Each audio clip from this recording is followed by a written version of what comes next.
back into fighting. It was a fighting week last week. A couple of fights I actually went to a bar and checked them out. I'm starting to sway more towards UFC. I'm getting ADD to boxing. Boxing is becoming a little bit like golf. Great sport, very tactical, but hard to watch the whole fight because of the action and the fast action that you see out of UFC, which is changing the game a bit and making people kind of run over to the UFC a bit more due to how fast the fights can end. And basically the unknowns. It's very high unknowns. Boxing has the same type of mantra. When you got a 12-round fight, you got those big old gloves on, makes people think, when they see it, they really don't know what's going on.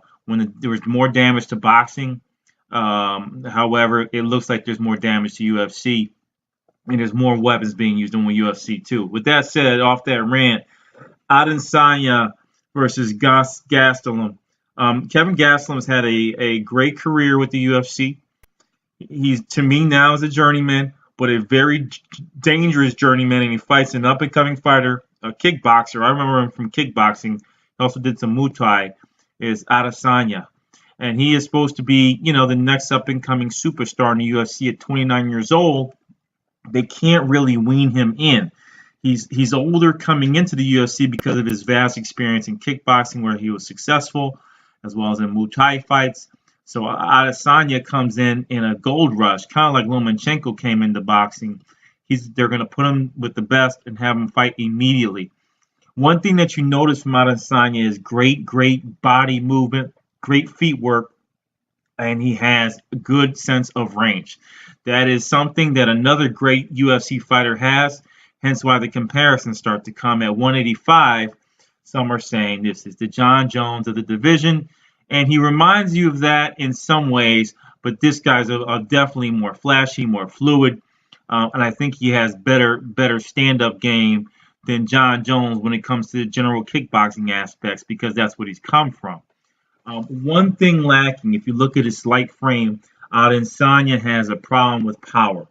I look at Adesanya, I do not see the tremendous power. He's one of the more accurate fighters in UFC, but when it comes to power, he does not have that. He's not a guy that's going to knock you out straight out with the hands. Now, he may have something in his feet. I can tell by his thigh muscle. If he uses his feet more, you may see some more knockouts out of Adesanya. Those wiry bodies like that can cause a lot of damage in the knockout range. Contrary to belief, the wire bodies are who I would be more fearful of in a fight versus a bigger, strong body. That said, he's fighting Gastelum. He beat Gastelum in one of the greatest fights I've seen in UFC history. But I thought in my mind that there wasn't really a matchup for Adesanya versus Gastelum. There's a big height difference. There's a big reach advantage for Adesanya. I thought this was a no-brainer, and Adesanya had a clear win. But what he did surprise me with is his foot movement is not as great as Lomachencko, where this is where I know boxing and MMA don't really relate. But I just want to give an example of foot movement where Lomachenko, only when he wants to, gets hit. Adesanya, however, has left himself open in this fight. He came out of this fight, if you look at the end, very bludgeoned up, looked like he had lip surgery. I mean, lip puffed up, eyes puffed up. It was a tough fight. So is it kudos to the game plan of Gastelum, or is it the fact that Adesanya plays a bit too much in the ring, doesn't leave his hands up a little bit more, and that cost him a clean fight, and I think possibly a knockout. Gastelum had some advantages in the fight as well. Gastelum had the opportunity to knock Adesanya out. He didn't really take those opportunities like he should, though I would say he gave out at least 99% in my opinion. It's just some of those moments when he could have knocked out Adesanya where I would say, hey, you let the foot off the gas, and that was your opportunity. So where do we go from here with Adesanya? He just beat Mr. Gastelum, which was probably his first true test in the UFC.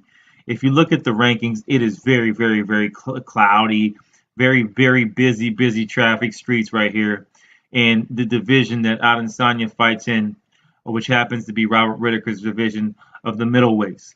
If you look at the competition here, you have Yoel Romero, who I wouldn't even dare put in a ring with Adesanya. It'd be scary for what would happen to Adesanya. I think that would be his scariest match. Yeah, Luke Rockhold, who I think needs to go up to light heavyweight. He looks too big for the division. Now the weight cuts are hitting him. He has a whole lot of losses, but he looks like a fair fighter.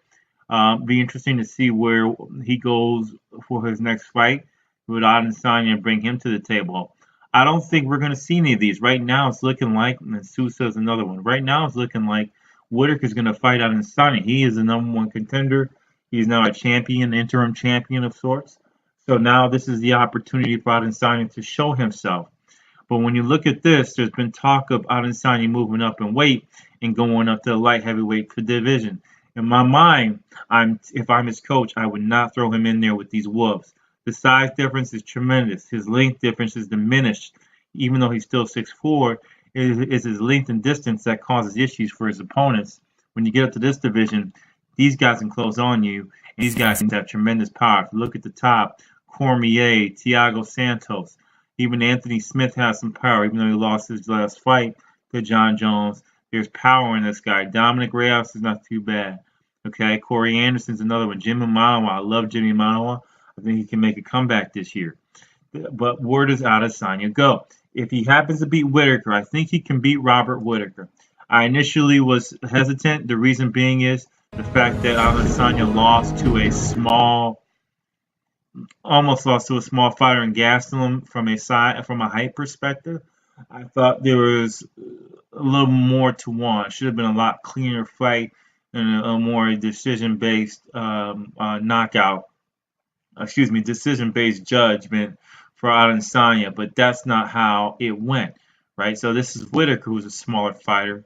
The distance is going to play a key range, and Whitaker is not afraid to swing, which means he's going to be left for opportunities. I think in the other fight, Adesanya had a guy who was way shorter than him, and it was actually quite difficult for a tall guy to get in the mix and try to knock out a smaller guy. Where I'm going with this, Whitaker is taller at 6 foot. Adesanya is like 6'4". I think this is an ideal match from Adesanya. If Whitaker wants to keep the title, I wouldn't do that.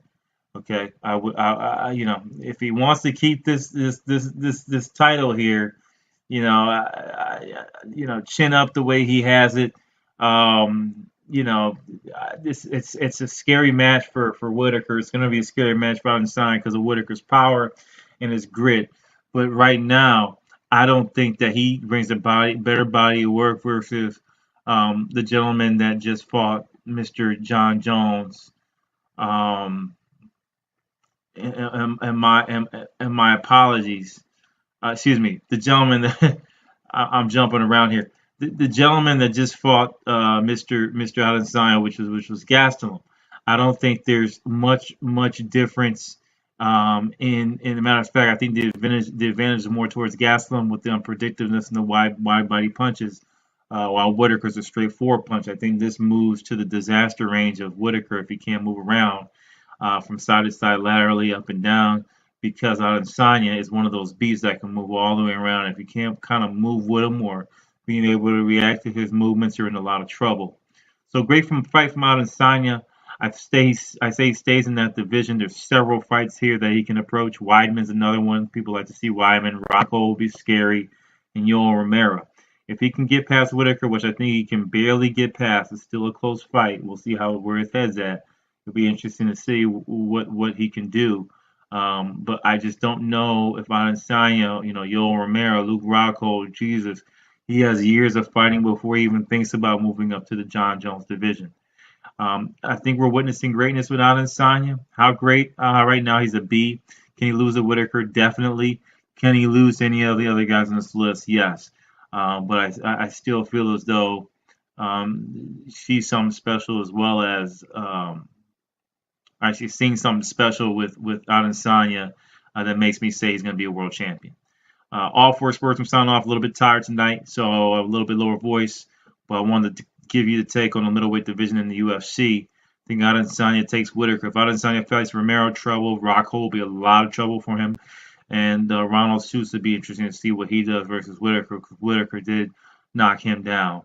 Whitaker's power will play a role here. We'll see where that goes. But anyhow, great fight last Saturday. I wanted to talk about it. Off work, I'm out.